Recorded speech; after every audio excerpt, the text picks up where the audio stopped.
네, 마가복음 오늘 54탄이고요. 제목은 법궤를 품은 하나님의 아들이란 제목입니다. 마가복음 11장 27절에서 33절까지 말씀 보겠습니다. 마가복음 11장 27절에서 33절까지요. 네, 같이 읽을게요. 그들이 다시 예수께서 성전에서 거니실 때에 대제사장들과 서기관들과 장로들이 나와서 이르되 무슨 권위로 이런 일을 하느냐? 누가 이런 일을 할 권위를 주었느냐? 예수께서 이르시되 나도 한 말을 너희에게 물으리니 대답하라. 그리하면 나도 무슨 권위로 이런 일을 하는지 이르리라. 요한의 세례가 하늘로부터냐 사람으로부터냐? 내게 대답하라. 그들이 서로 의논하여 이르되 만일 하늘로부터라 하면 어찌하여 그를 믿지 아니하였느냐 할 것이니 그러면 사람으로부터라 할 것이니 모든 사람이 요한을 참 선지자로 여김으로 그들이 백성을 두려워하는지라. 이에 예수께 대답하여 이르되 우리가 알지 못하노라 하니 예수께서 이르시되 나도 무슨 권위로 이런 일을 하는지 너희에게 이르지 아니하리라 하시니라. 아멘. 네, 지난주까지 나눈 이야기는 이제 성전 파괴와 무화과 나무 저주의 사건을 우리가 보았습니다. 이제 둘 다 파괴되어져야 하는 율법을 상징하는 도구죠. 왜냐하면 율법으로는 구원을 얻을 수가 없다고, 구원은 오직 은혜로만 가능하다고 성경은 명확하게 이야기를 해주기 때문입니다. 그래서 에베소서 2장 8절에 보면 제가 읽어드릴게요. 너희는 그 은혜에 의하여 믿음으로 말미암아 구원을 받았으니 이것은 너희에게 난 것이 아니요 하나님의 선물이다. 9절은 행위에서 난 것이 아니니 이는 누구든지 자랑하지 못하게 함이라. 그러니까 행위에서 난 것이 아니니 자랑하지 못함이라. 그러니까 나의 행위로 구원받았다고 자랑하는 사람이 있다면 자랑한 거 있으면 얼마든지 해. 이렇게. 죄송합니다. 미안해, 소아야. 역시. 자랑할 게 있으면 얼마든지 했을 때 이걸 자랑하면 성경을 모르는, 그러니까 나의 행위를 자랑해서 내가 구원받았다고 하면 그것은 성경을 모르는 무지한. 그러니까 내가 믿어줬으니, 내가 믿었으니 하는 이런 것들이 다 뭐라고요? 다 잘못된 해석이라는 거야. 그래서 율법은 구원의 도구가 아니고 죄를 알게 하는 도구였다는 거죠. 그렇다면 본문에서 율법이 왜 성전을 파괴하고 또 저주받은 그 무화과 나무가 왜 저주를 받는지, 이런 사건들이 왜 일어나냐면 전부 다 예수님의 십자가를 모형하고 있는 사건이라는 거예요. 그러니까 예수님의 죽음으로 율법이 사실은 지켜지는 거죠. 그것을 이제 완성되었다. 그러니까 율법이 완성되었다. 이렇게 표현하는 거. 그래서 우리는 이제는 십자가를 믿기 때문에 율법에서는 자유함을 얻는 거예요. 십자가를 믿기 때문에 율법에서는 자유함. 더 이상 율법은 우리에게 구원을 줄 수 있는 모형 아니라는 거죠. 더 이상 율법은 우리에게 구원을 줄 수 있는 능력이 없다. 그러니까 내가 복음을 만나기 전에 바리새인처럼 예를 들어서 살았다. 그동안은 내가 열심히 지켰어요. 율법을 열심히 지키고 그 가치를 굉장히 챙기면서 살았어요. 그런데 복음을 알고 나면 어떻게 되냐면 그 가치들이 다 무너지는 거죠. 그러니까 내가 쌓아 올린 성전이 무너지고 내가 열매 맺고 있던 그 무화과 나무가 무너지는 거예요. 그러니까 저주받아 말라 죽는 거죠. 그러니까 그 모형이 바로 예수님의 십자가로 말라 죽는 모형을 그대로 표현하고 있는 겁니다. 그래서 무화과 나무가 되셔서 저주받아 죽으셨군요. 그게 바로 복음에 대한 이야기라는 거죠. 그러니 율법을 상징하는 성전과 무화과 나무, 파괴되어져야 하는 거예요. 이제 더 이상 율법으로는 구원이 없기 때문이죠. 그래서 오늘은 이제 11장을 이제 마무리하고 다음 장은 이제 12장을 이제 들어가는데 오늘 좀 정리를 하고 좀 넘어가려고 합니다. 그래서 구약의 율법은 구원이 왜 필요한지에 관한 이야기, 그리고 장차 오실 예수님에 관한 복음에 관한 이야기를 하는 거예요. 구약은. 즉 구약에 속죄받는 방법이 뭐였어요? 구약에서 속죄받는 방법은 짐승을 잡아서 짐승의 생명을 죗값으로 치르는 거예요. 그리고 그 짐승의 피를 가지고 뿌리는 거죠. 어디다가? 하나님의 성막의 성전에 뿌리는 거예요. 그걸 대속이라고 합니다. 그러니까 우리가 죽어야 되는데 짐승이 대신 우리를 대신해서 죽는 거예요. 그런데 아무 곳에서나 이 양이나 소를 잡아서 하나님께 바쳐서 되는 게 아니라 반드시 하나님이 지정한 곳, 성막이라고 하는 곳, 성전이라고 하는 데서 피를 뿌려야 돼요. 그래서 특히나 이제 속죄일, 보통 이제 대속죄일이라고 부르는 1년에 한 번 있는 속죄일에는 짐승의 피를 가지고 지성소 안으로 들어갑니다. 그러니까 평소에는 거기 들어가면 안 되거든요. 들어가면 죽을 거예요. 죽는 거예요. 그래서 아무나 안 들어가요. 그런데 1년에 한 번 딱 거기를 들어올 수 있게 해주는 거예요. 그 대신 어떻게 해야 되냐면 거기에 들어가서 짐승의 피를 그 지성소 안에 뿌리는 거예요. 그래서 그 지성소 안에 뭐가 있었냐면 법궤라는 게 있잖아요. 법궤가 덩그러니 있는 거예요. 그럼 그 덮개는 뭐라 그랬어요? 우리의 죄를 상징하는 것이기 때문에 그 법궤 위에 짐승의 피를 뿌려서 우리의 죄가 속죄되는 것을 표현하는 거죠. 그래서 법궤는 인간의 죄를 상징한다 그랬잖아요. 그래서 이 세 가지, 법궤 안에 들어가 있는 세 가지 물건, 십계명, 그다음에 만나 항아리, 아론의 싸는 지팡이, 이 세 가지는 전부 인간의 불순종에 관한 이야기를 어떻게 한다? 봉인한 거예요. 그러니까 그게 드러나면 우리는 죄인으로 드러나기 때문에 죽어야죠. 그러니까 그게 봉인되어 있는 거예요. 그래서 그것을 봉인하는 게 뭐예요? 속죄소, 뚜껑, 봉인되어. 그래서 그걸 씌은 자, 은혜가 넘쳐나는 곳이라는 표현을 하는 거죠. 그래서 그 위에 뭐가 뿌려진다? 짐승의 피가 대신 뿌려지는 거예요. 그러니까 증거가 인멸되는 거예요. 어디에서? 그 피 때문에 지성소 안에서 그 법궤가 갖고 있는 그 죄가 인멸되는 거. 그래서 우리의 죄는 어디에 인멸시켜야 된다 그랬어요? 십자가에. 법궤를 누구한테 때려 넣으라고요? 예수님의 속에, 몸속에 때려 넣는 거예요. 그런데 이런 문제는 이런 이야기들이 이제 다 이제 하나의 모형이라는 거죠. 그러니까 성막도 모형, 성전도 모형, 법궤도 모형, 다 모형인 거예요. 그러니까 그 모형들은 전부 장차 오실 예수 그리스도에 관한 이야기를 하는 거죠. 그러니까 법궤를 품는 것은 실제로 이 성전이 품는 게 아니라 예수님이 품는 거예요. 예수님. 그래서 오늘 제목이 법궤 품은 하나님의 아들. 그 해를 품은 달 그거 따라한 거예요. 이해되셨죠? 해를 품은 달을 따라한 거예요. 그래서 세례 요한은 제사장의 아들이잖아요. 그럼 제사장의 아들이면 제사장은 여러분 저 면접으로 뽑는 게 아니에요. 뭘로 뽑죠? 세습이에요, 그냥. 그러면 세례 요한도 제사장이죠. 엄밀히 따지면 제사장이에요. 그럼 제사장이 성전에서 양 잡고 염소 잡고 그런 일을 도와야 되잖아요. 성전에서.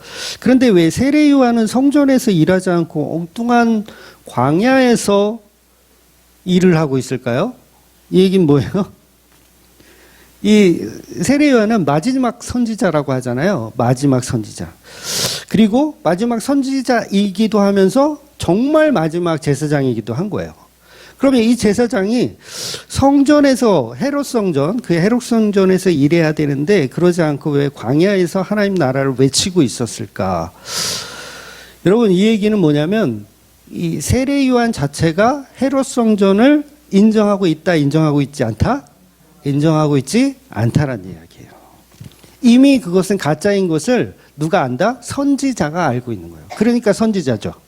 그것도 모르고 있으면 이 선지자예요.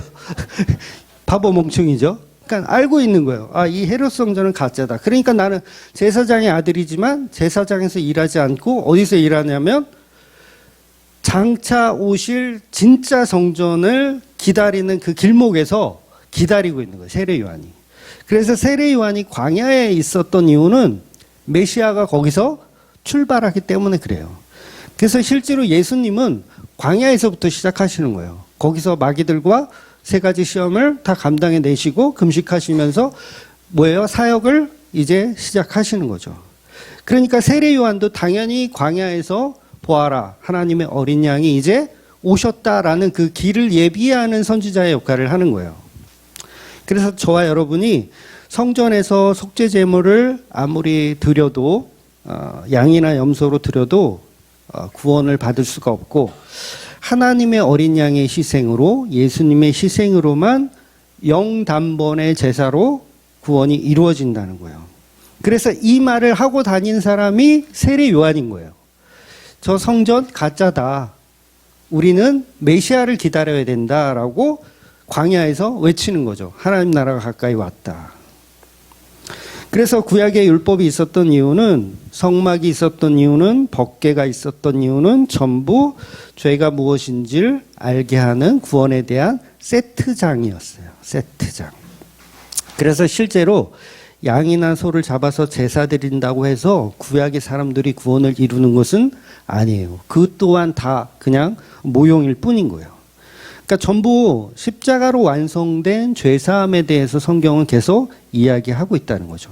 그러니까 우리가 레위기 때 배운 5대 제사라든가 아니면 율법을 한 613가지로 이렇게 정리해서 그 율법을 다 지키는다고 구원이 있는 게 아니라 그 자체가 다 예수님을 모형하는 이야기들이라는 거예요. 그러니까 제사법만 예수님을 모형하는 게 아니에요. 모든 율법이 다 예수님을 모형하고 있는 거예요. 그러니까 살인하지 마라, 내 이웃의 뭘 건드리지 마라, 이것도 전부 뭐라고요? 예수님을 모형하는 거예요.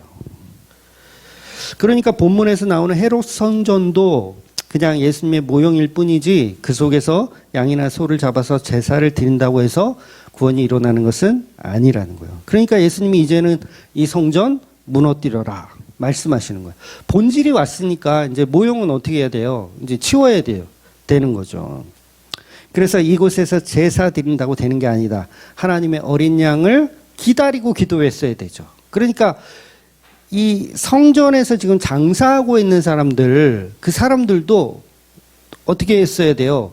세례 요한의 모습으로 메시아를 기다리고 있었어야 되는 거죠. 근데 기다리지 못하고 있었던 거예요. 그러니까 이 성전에 있는 사람들이 여전히 제사를 드리고 장사를 드리고 있으니까 세례 요한이 전한 복음대로 하지 않고 있는 거예요. 그래서 예수님이 이것들은 다 모형이니까 부셔라. 다 부셔라. 내가 이제 진짜가 왔다라고 말씀하시는 거죠. 그래서 어떻게 보면 그게 헤롯 성전 자체가 이제 왜 아파트 청약할 때 그 견본으로 보여주는 그걸 뭐라 그러죠? 모델하우스였던 거야. 복음이 이런 거다라고 모델하우스를 보여주는 거야. 그러면 진짜 아파트가 이렇게 딱 쓰면 다 완공이 돼서 청약이 다 끝났어. 그럼 모델하우스는 필요가 없잖아요. 그럼 그건 이렇게 철거를 하는 게 맞죠. 그래서 예수님은 본질로 오셨기 때문에 내가 성전이야, 내가 본질이야. 그러니까 리모델링이래. 모델하우스는 이제 필요 없으니까 철거해라 라고 말씀하시는 거예요. 근데 사람들은 거기서 그 모델하우스에서 막 영원히 살 것처럼 거기서 막 밥 해먹고 뭐 하고 살고 있으니까 얼마나 어리석은 거예요. 그래서 예수님이 이제 모든 구약의 제사 폐지되었다. 그래서 그런 의미에서 성전을 파괴하신 거예요. 그러니까 무화과 나무의 저주도 같은 맥락이죠. 이제 그 모델하우스로는 열매를 얻을 수가 없다. 그러니까 말라 죽어야 된다라고 말씀하시는 거예요.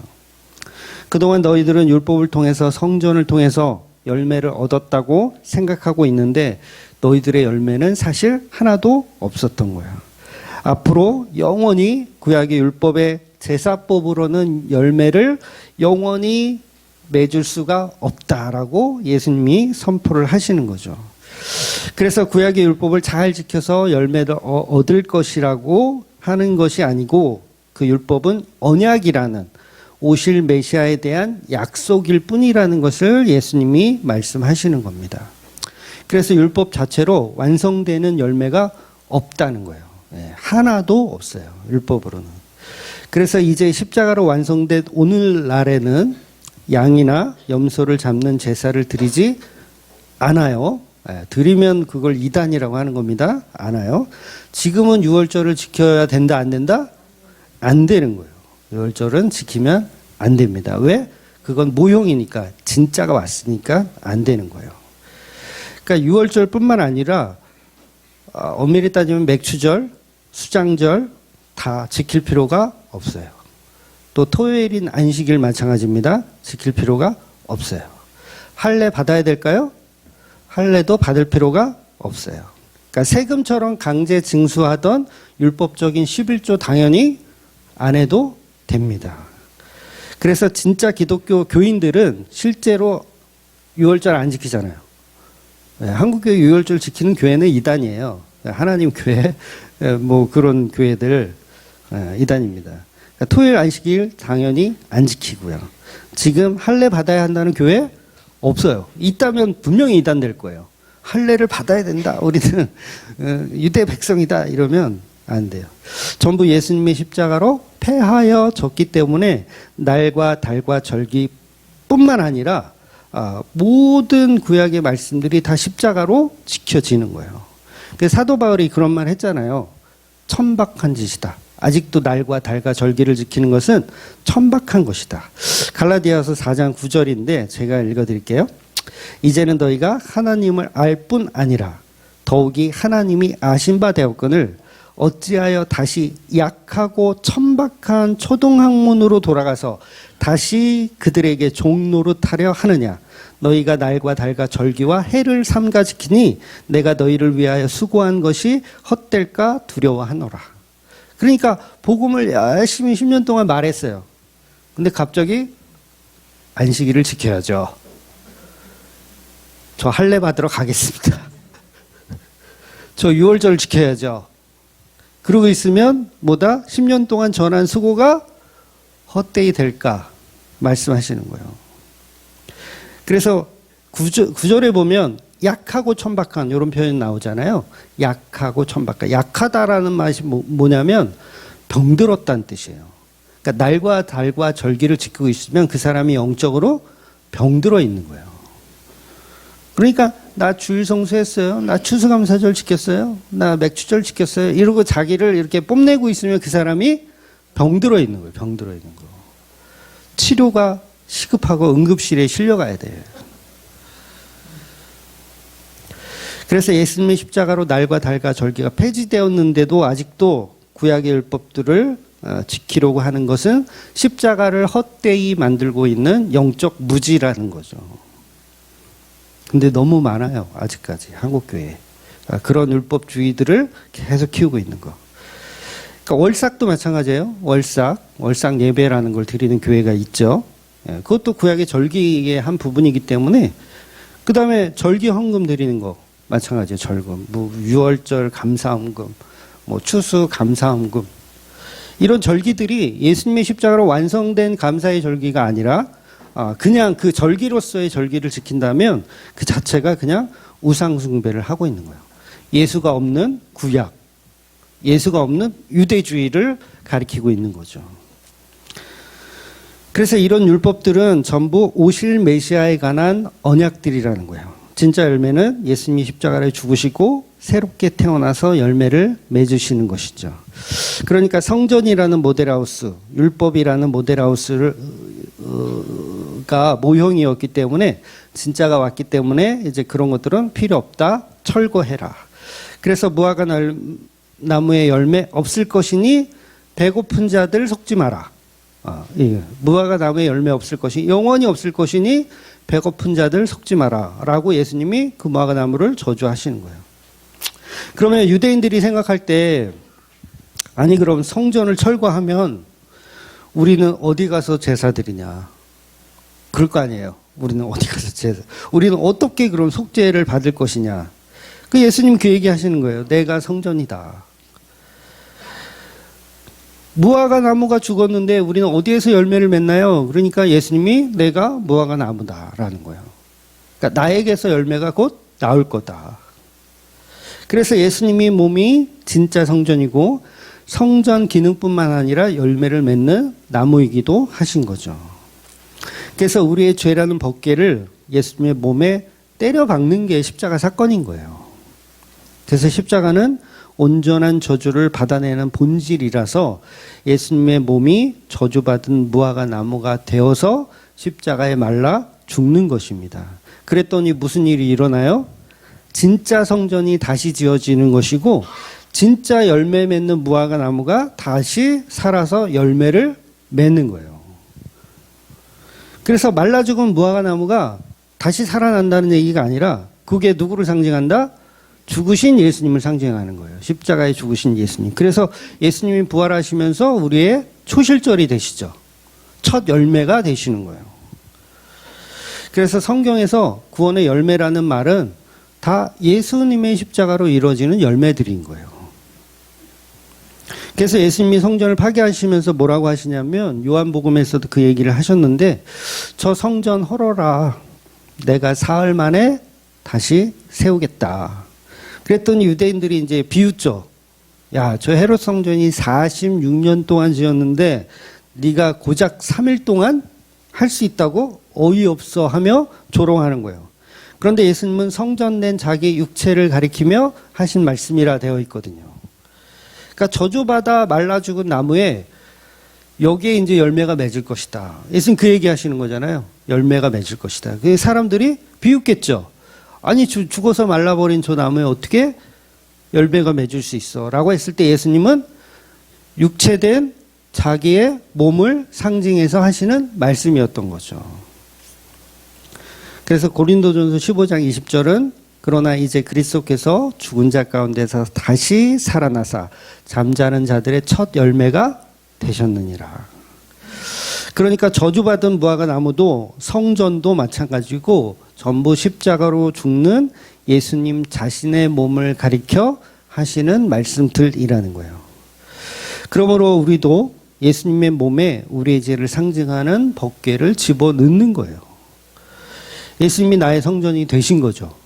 법궤를 넣는다는 건 예수님이 나의 성전이 되셨다라는 거예요. 그래서 법궤를 품은 하나님의 아들이 그 법궤를 품어주시는 거죠. 그래서 예수님이 십자가 속에 우리의 죄를 날마다 때려 박는 거예요. 네, 날마다 때려 박는 거예요. 여러분 예배가 뭐예요? 예배가 나의 어떤 정성과 나의 어떤 물질과 나의 시간과 나의 노력과 나의 달란트를 하나님께 드리는 게 예배입니까? 이렇게 생각하시면 야 이거 처음부터 다시 해야 돼요. 절대 아니에요. 그거는 우상 숭배하는 거예요. 모든 인간들이 다 그러고 있어요. 교회고 절이고 어디고 전부 자기의 열정과 자기의 모든 것을 신에게 바친다고 이러고 있어요. 그걸 예배라고 생각하고 있어요. 그런데 아니에요. 예배는 뭐냐면 우리의 죄인 법궤를 예수님의 몸속에 숨기는 거예요. 이게 예배예요. 그러니까 예수님이 십자가에 나의 죄를 집어넣는 행위를 하고 행동을 하는 게 그리고 그걸 믿는 게 예배라는 거죠. 여러분 뭘 갖고 오셨어요 오늘? 좀 연보 좀 두둑히 가져오셨어요? 그걸 가져오는 게 아니라 뭘 가져와야 된다? 예수님의 보혈의 피를 가지고 오는 거예요. 그 피를 가지고 와서 이곳에서 함께 우리가 그 피를 나누어 먹는 거예요. 이건 너희들을 위해 희생하는 나의 살이다. 나의 피다. 이렇게 주시는 걸 우리가 받아 먹는 게 예배라는 거예요. 그래서 예배는 엄밀히 따지면 지성소 안에 들어가는 거예요. 지성소 안에 들어가는 거예요. 그래서 지성소에서 뿜어져 나오는 그 은혜의 쉬운 자를 우리가 경험하는 게 예배라는 거죠. 그러니 예수님이 나의 성전이시며 예수님이 나의 지성소이시며 예수님이 나의 속죄소이시며 예수님이 나의 어린 양의 피이십니다. 전부 예수님을 상징하죠. 그래서 성도는 그 예수님이라는 성전을 향해서 기도하는 자들, 그 핏부림에 의해서 기도하는 자들. 그래서 성도는요, 십자가 복음을 전하는 곳이라면 어디든지 찾아가서 교제하는 것이 그게 예배예요. 네, 어디든지 찾아가서 교제하는 거. 십자가의 복음을 나누는 게 예배라는 거죠. 그러니까 실제로 우리의 죄를 받아주실 수 있는 분은 예수님의 십자가 그 은혜밖에 없어요. 다른 데 가서 아무리 우리 죄를 아무리 털어봤자 그게 해결이 될 수가 없죠. 그러니까 우상적인 교회 아니면 어떤 종교 그런 데 가서 자기 문제를 해결받으려고 하잖아요. 인간들은 다 양심이라는 게 있어서 뭔가 죄를 짓고 나면 이걸 해결하고 싶은 마음이 있거든요. 그래서 종교를 만드는 거예요. 그래서 여기저기 가서 자기의 죄를 고백하죠. 그런데 받아줄 수 있는 곳은 오직 예수님밖에 없다는 거예요. 그래서 갈 곳이 별로 없어야 하는 게 이게 정상이에요. 여러분, 갈 곳이 많다면 이거 비정상인 거예요. 근데 교인들은 전부 자기의 죄를 받아줄 그곳을 찾는 게 아니라 복 주는 곳을 찾아가요. 희한하죠? 자기에게 복을 줄 수 있는 교회를 찾아가. 그러니까 나의 죄를 받아줄 수 있는 교회를 찾아야 되는데 나에게 복을 줄 수 있는 교회. 그러니까 법궤는 이게 있어.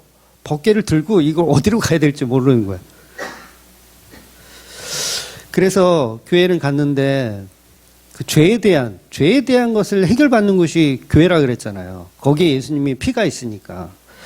그러면 교회에서 어떤 일이 이렇게 말씀 속에 선포돼야 되냐면 사실 권징이라는 게 있어요. 그 권징이라는 단어를 좀 이해하시는지 모르겠는데 원래 예배는요.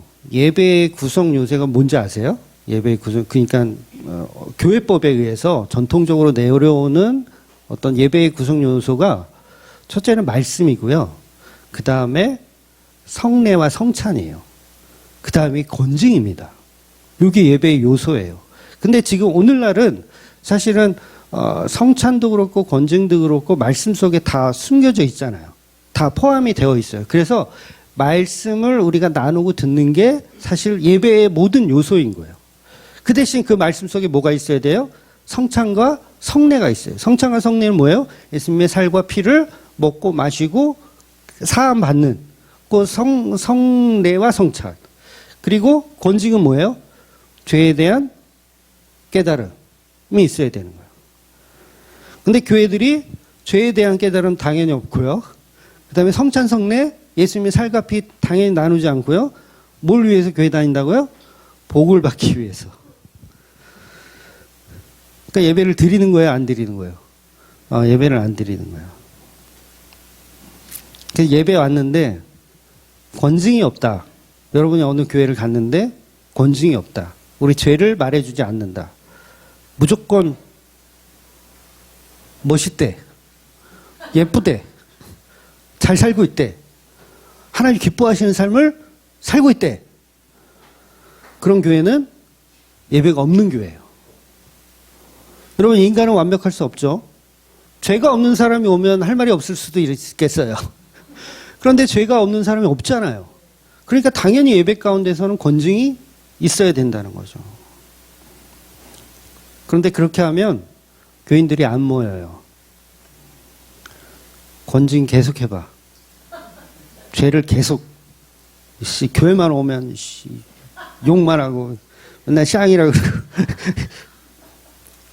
칭찬해주는 교회에 찾아가요. 저라도 그럴 것 같아요. 칭찬해주는 교회에 찾아가요. 아니 인간의 능률을 떨어뜨리면 어떡하냐. 여러분 칭찬은 모두 춤추게 한다? 고래도 춤추게 한다고. 얼마나 좋아요. 칭찬해주면.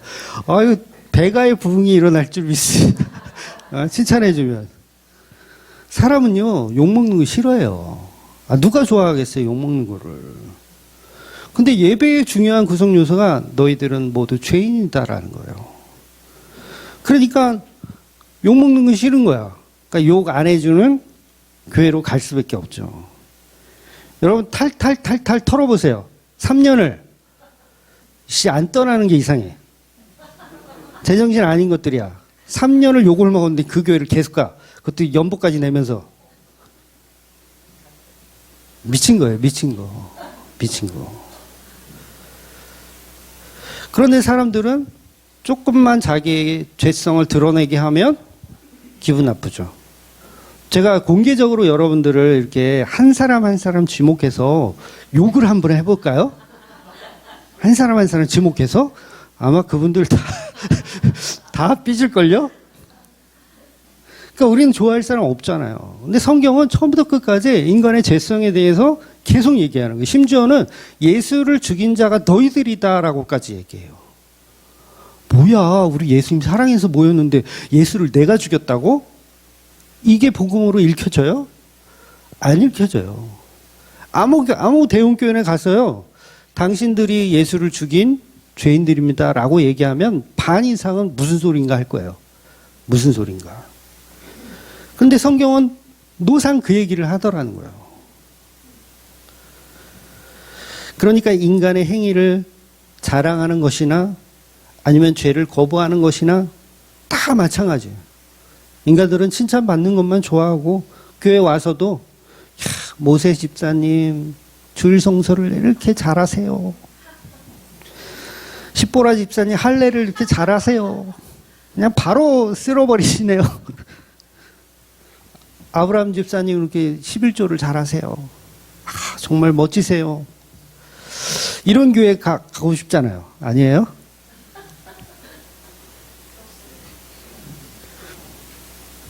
근데 이게 전부 하나님의 어린 양에 대한 제사를 부정하는 행동들이라는 거예요. 복음은요, 내가 준비하는 게 아닙니다. 내가 제물을 준비하는 게 아니에요. 그래서 하나님이 준비하신다. 하나님의 어린 양. 그래서 하나님이 준비하신다를 다른 말로 여호와 이레라고 하잖아요.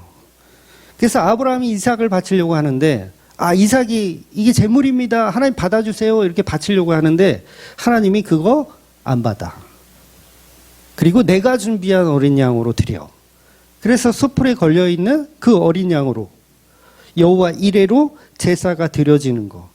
그러니까 사람들이 성전을 멋지게 짓고 여기서 하나님 우리의 정성과 우리의 갸륵함을 받아주세요 라고 했더니 예수님이 오셔서 야, 그 성전 아니야. 내가 어린 양이야. 내가 드려져야 돼 라고 얘기하시는 거죠. 그렇게 예수님으로 드려지지 않으면 우리는 영원히 저주받는 거예요. 그런데 복음이 없으니까 율법적으로 강요해주는 교회를 교인들은 오히려 편하게 여기고 좋아하더라는 거예요. 그러니까 아예 그냥 주일 성수 하라고 해주는 교회가 편해. 나같이, 이게 주만교회 같이 막 이렇게 돌려서 말하면 더 어려워. 그냥 11조 그냥 하라고 이렇게 딱 정확하게 뭐 세전 세후까지 딱 알려주면 너무 좋아. 어떤 교회는 그러더라고요. 그 보험금 탄 거 있잖아요. 자기 뭐 병 걸려가지고 보험금 탄 거 11조 해야지.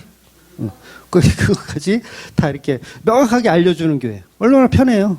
네, 명확하게 알려주니까. 그래서 인간들은 어리석은 거예요. 어리석은 거. 그냥 따라가는 거예요. 앞에 양이 가면 나도 따라가는 거야. 거기에 절벽이 있든 상관없어. 앞에 친구가 가면 무조건 가는 거야. 편해요, 그게. 편해요. 그냥 졸졸 따라가면 돼.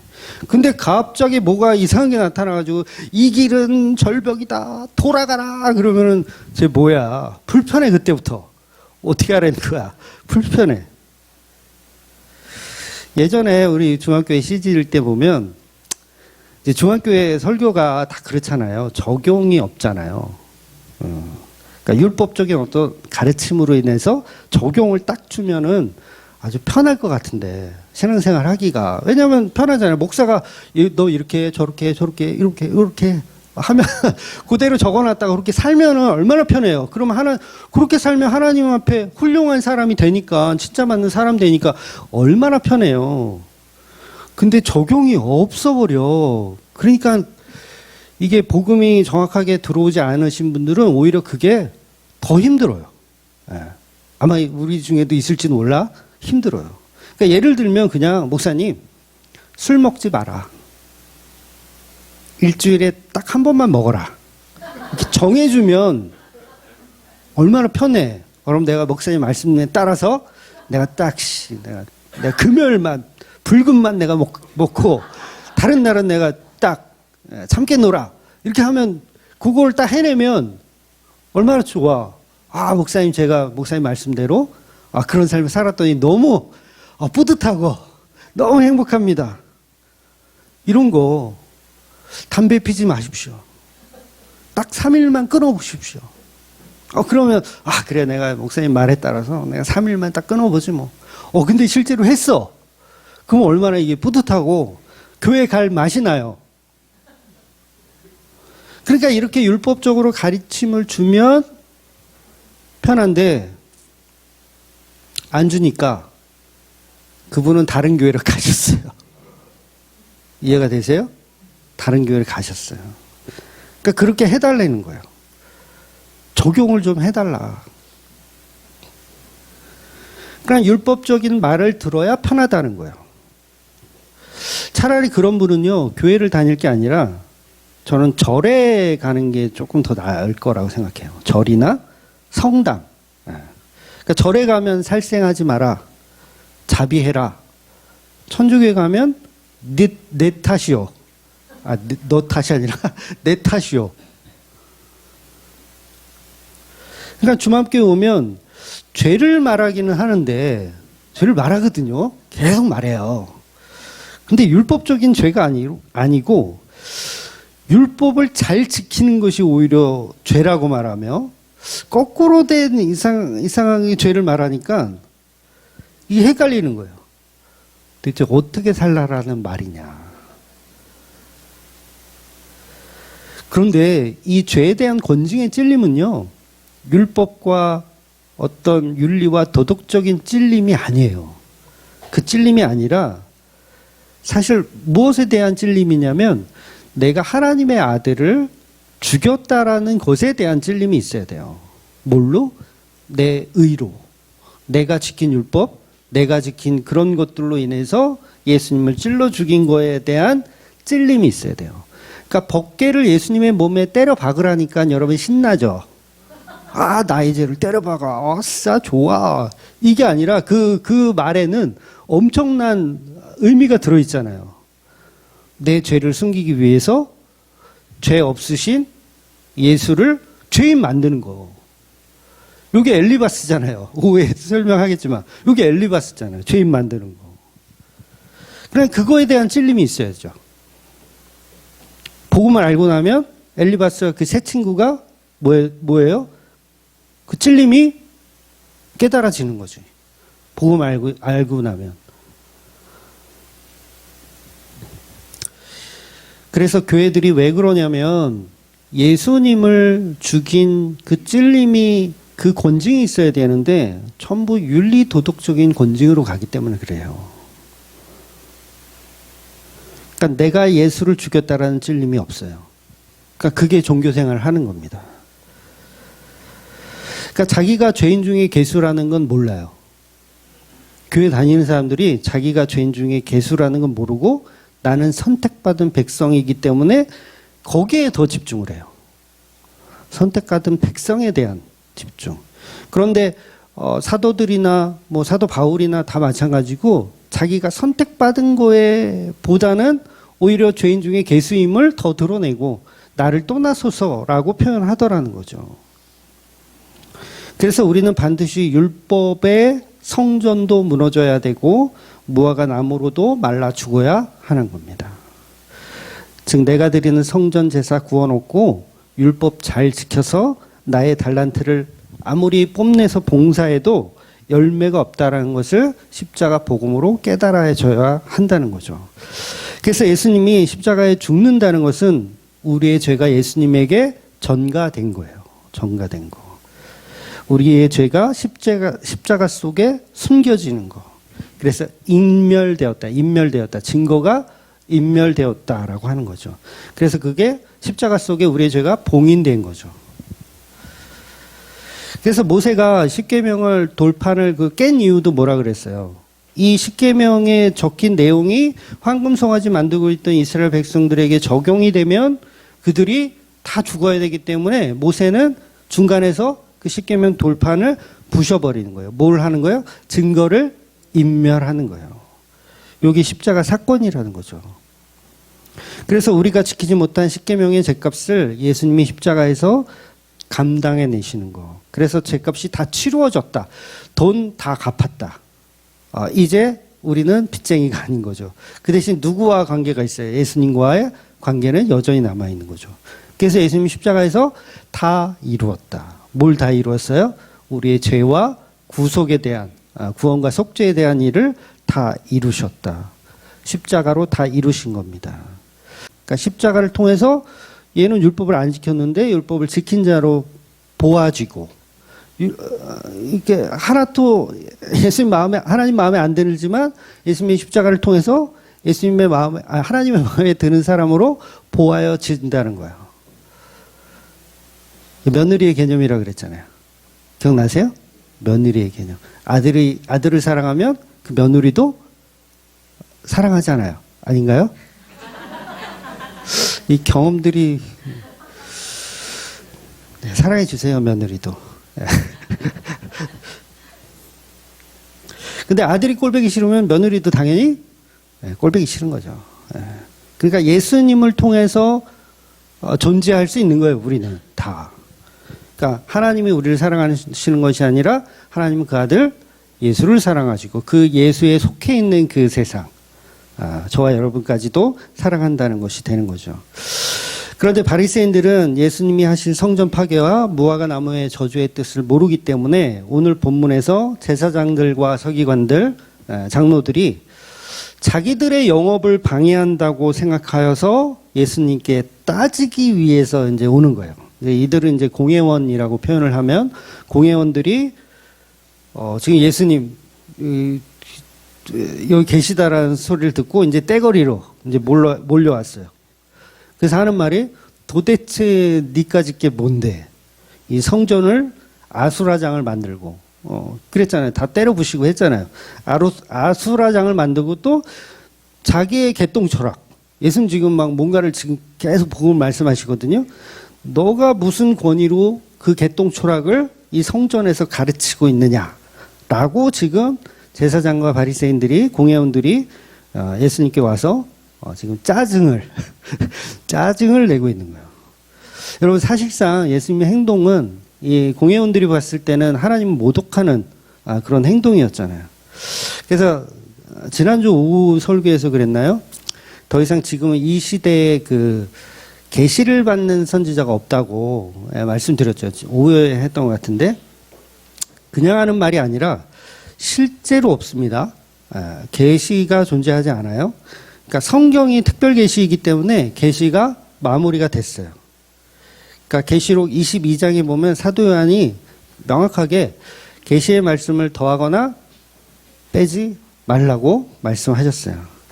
그래서 지금 이 시대는 특별 계시가 완성됐기 때문에 더하거나 빼면 안 됩니다. 그런데 이 공회원들은 자기들이 여전히 계시를 받고 존재한다고 그렇게 철떡같이 믿고 있는 거예요. 그런데 실제로 그 계시는 예수님이 사실은 계시의 모든 것이거든요. 예수님이 계시의 모든 것. 그래서 직통 계시는 현재는 없습니다. 물론 이 예수님 시대는 있었지만 지금은 없어요. 그러니까 사도 없습니다. 신사도 운동 이런 거 없어요. 그냥 신사도 운동 하시는 분들은 그냥 무당이에요. 기독교 무당인 거예요. 그러니까 성경은 더하거나 빼지 말아라. 그래서 이 사람들은 뭐냐면 결국은 자기가 상상하는 거를 하나님의 말씀이라고 굳게 믿고 있는 거예요. 그러니까 지금 공회원들도 마찬가지죠. 자기들이 상상하고 해석하는 것을 하나님의 계시다라고 굳게 믿고 있는 거예요. 그러니까 제사장들은 이제 예수님 때문에 뭘 못하게 됐어요. 지금 장사를 못하게 됐어요. 그러니까 자기 밥그릇이 날아가게 됐죠. 제가 대형교회 여기 가가지고 예를 들어서는 초대도 안 해주겠지만 초대를 해준다고 생각하세요? 해보세요. 초대를 했어. 그래서 갔어. 설교를 하는데 11조는 없습니다. 내지 마세요. 이거 다 사기입니다. 막 이랬으면 어떻게 될까요?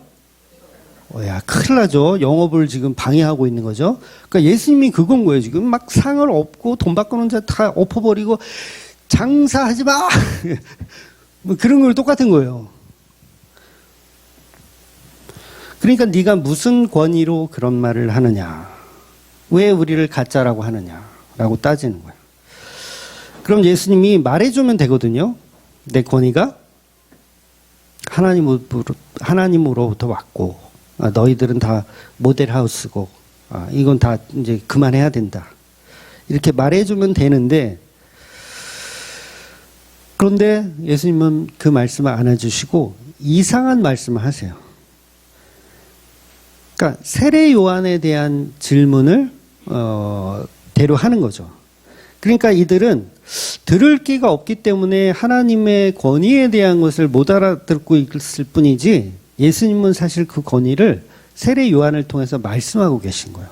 그러니까 세례 요한을 통해서 이 그 공회원들의 질문을 회피하려고 하신 게 아니고요. 정확하게 말씀하신 거예요.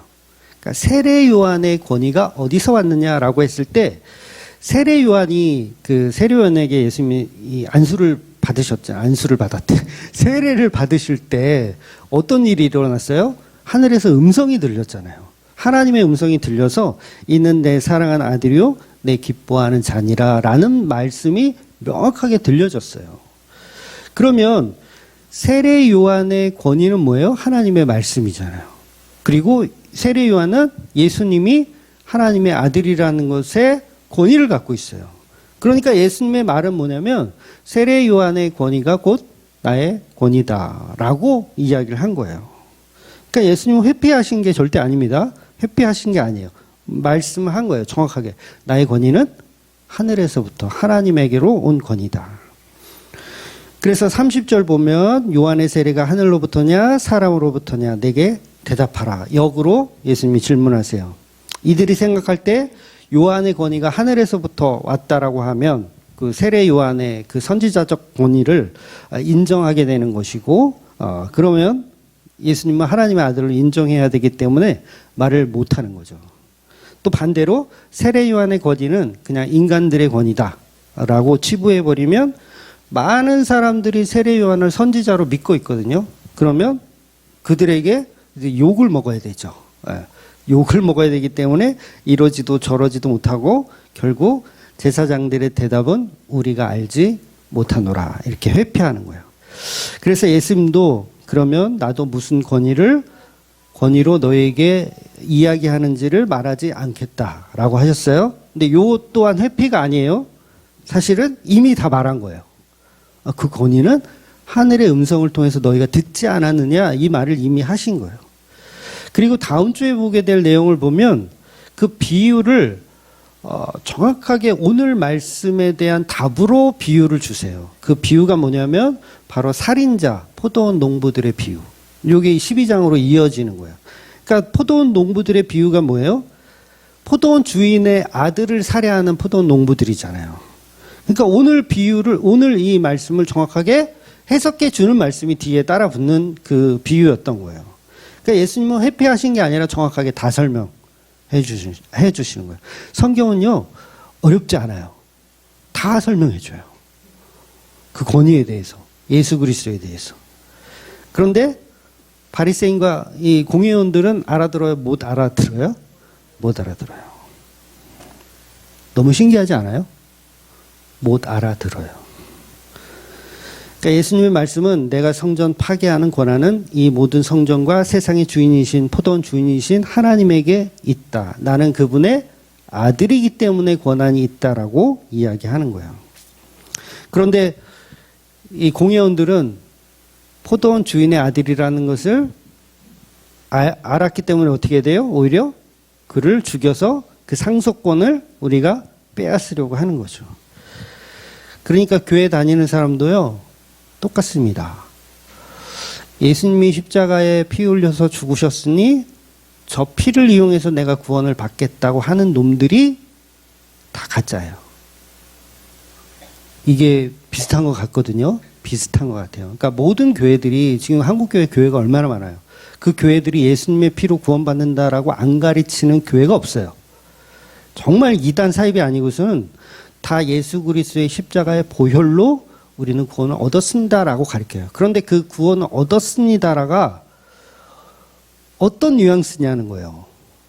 마치 상속권을 내가 뺏기 위해서, 내가 구원이라는 것을 쟁취하기 위해서 그 예수를 십자가에 매달아 죽은 자로 볼 것이냐, 아니면 저분의 그 사랑, 나를 정말 사랑하시는 그 은혜 때문에 십자가에 죽으셨냐, 이 차이는 어마어마한 차이를 만들더라는 거죠. 그래서 이런 게 어떤 데서 드러나냐면 신앙생활에서 드러나는데, 내 삶을 목적으로 해서 신앙생활 하는 사람들은 다 포도 농부들인 거예요. 예를 들어서 내가 교회 생활하면서 내가 어떤 것을 해놓고 뭐 흔히 뭐 30배, 60배, 100배의 결실을 주실 것을 믿습니다라고 하는 뉘앙스를 가진 사람들은 다 예수를 이용하여 자기 배를 채우고 있는 예수를 죽인 상속권을 뺏기 위한 그런 자들. 그런데 진짜로 예수님의 죽음이 곧 나의 사랑하는 남편의 죽음이라고 여긴다면 그 죽음 앞에 우리가 과연 30배, 60배, 100배의 어떤 복을 주시옵소라는 기도를 할 수 있을까요? 저는 그거는 명확하게 가짜라고 볼 수밖에 없죠. 그러니까 저와 여러분이 신앙생활 하면서 그동안 얼마나 많은 기도를 해왔어요. 30배, 60배 복 좀 주세요, 하나님. 로또가 더럽게 안 맞아요, 하나님. 내가 산 주식은 왜 안 오르고 내가 판 주식은 왜 오르나요? 이러면서 그걸 신앙생활이라고 우기고 있었던 사람들은 다 뭐냐면 다 포도원 농부들인 거예요. 예수를 이용해서 자기 복을 챙기려는 사람들. 그런데 진짜 성도는 그런 복을 구해요, 안 구해요? 안 구합니다. 구할 수가 없어요. 왜냐하면 그 십자가 하나로 내 모든 사랑이 완성되기 때문에 할 수 없어요. 그러니까 이거는 믿음이 있는 사람들끼리만 통하는 굉장히 사실 어려운 설교이기도 하죠. 굉장히 어려운 설교이기도 하지만 포도원 농부처럼 살인자가 되어서는 안 된다는 거죠. 근데 너무 많은 살인자들이 교회 안에 가득한 거예요. 그래서 그걸 그러니까 포도원 농부처럼 살인자로 여러분이 안 살았다라고 그걸 주장하라는 말이 아니에요. 에이, 또 어렵나? 아, 내가 그랬군요. 라는 거. 그걸 깨닫자는 거예요. 아, 그랬군요. 내가 예수님의 십자가고 나발이고 내 복을 구하며 신앙생활 해왔군요. 아, 그랬군요. 지금도 불쑥불쑥 그런 마음이 튀어나오고 있군요. 날개 달린 차 하나 사고 싶은데 이 마음을 어찌할까요? 이런 죄성을 계속 어떻게 해야 된다? 예수님의 십자가에 묻어야 된다는 거예요. 그래서 그 법궤를 온몸으로 받아내신 하나님 아들을 믿는 그 믿음 안에서 살아가시는 저와 여러분이 되시기를 주의 이름으로 축원드리겠습니다. 아멘. 기도하겠습니다.